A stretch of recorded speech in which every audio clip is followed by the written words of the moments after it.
Guys, ito po. Start na po tayo magpunla.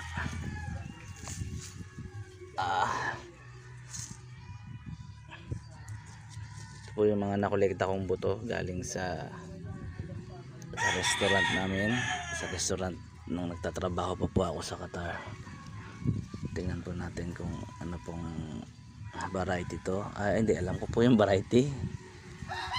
But titignan po natin kung maganda po siya. Konti lang po muna. Okay, and then yes, hindi po sa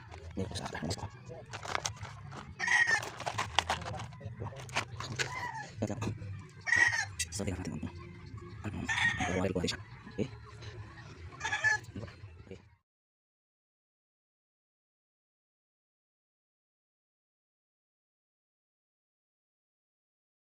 So ito po yung nangyari dun sa ating maliit na garden after ng bagyong Ulysses. Wala na lubog, natunaw. Tingnan po natin yung ating tanim. Medyo malalim siya kanto.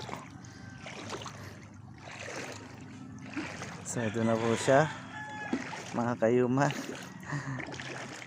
Ito na po yung aking garden.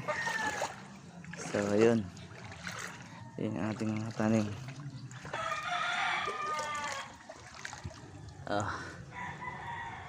Ayun yung iba nalubog na sa tubig.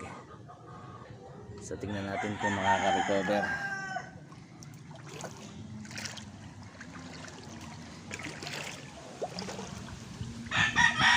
Gabi, yung kamote nakalubog sa tubig.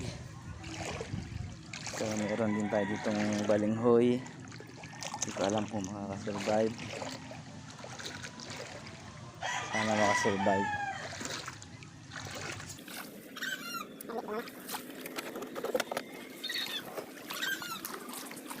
So ito yung ibang mga punla natin. Ita-transfer natin siya pag okay na yung lupa. So yan, may mga nakasurvive. Pero yung ating mustasa, ito